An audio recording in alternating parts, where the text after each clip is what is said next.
Well, the British and Irish Lions got the job done in the end. They beat the Waratahs 21-10, but they did not look convincing at all. There's a lot to take from that performance. A lot of players may have played themselves out of the test game. There was a lot of struggling. As Andy Farrell would say, it was a clunky performance. He actually might go further than that for once. Um, Look, the Waratahs, give them credit. They came out, they played with their heart, and they really, really troubled the Lions.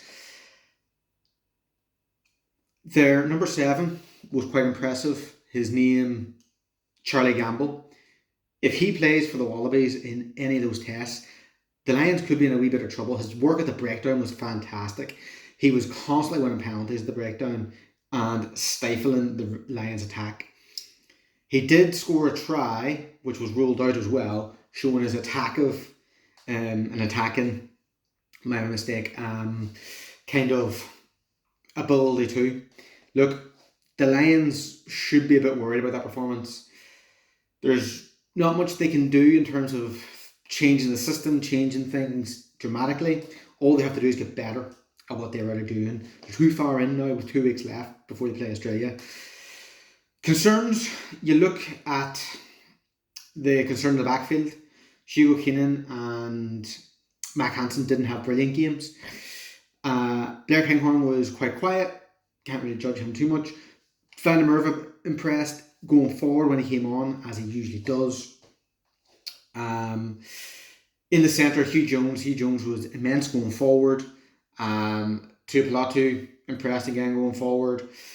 But the Lions struggled again in the early stages. They never got themselves away from the Waratahs in a convincing manner. Bringing boys off the bench helped them secure the win, but it's not a win they're going for. They're going for performances. And this, look, they'll go play the Brumbies next.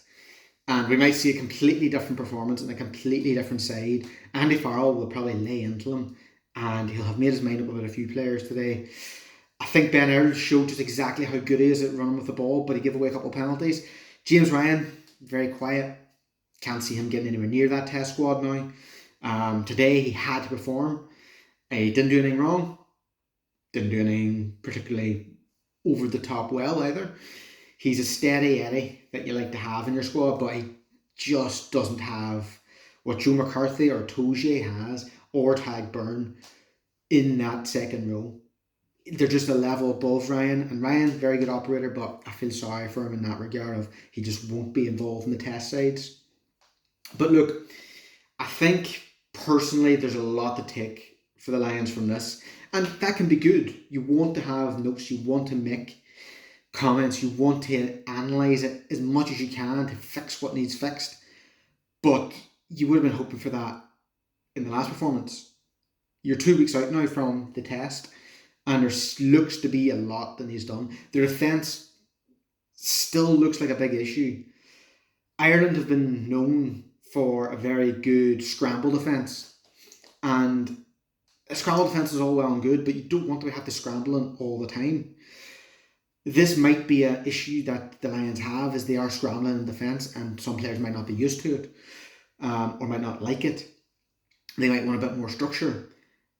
I don't know. I could be talking absolute nonsense. But the defence have struggled in every game they played, in the opening 20 minutes particularly. But there's always that ability to get through with them. Joe Schmidt must be looking at this and picking apart just exactly where they need to target the Lions. That's the type of coach Joe Schmidt is. He's the perfect coach for Australia. Andy Farrell likes his style. He doesn't like to analyse the opposition as heavily as Joe Schmidt does. This could be quite a significant game. Obviously, Owen Farrell was on the bench.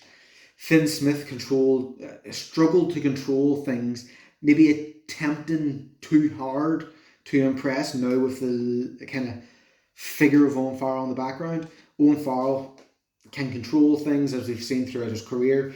Maybe not as much this year with Dan Lancaster being the option at Racing. But just that presence now changes things. Anyway, these are just some of my thoughts about the Lions. Quite a lot to be honest.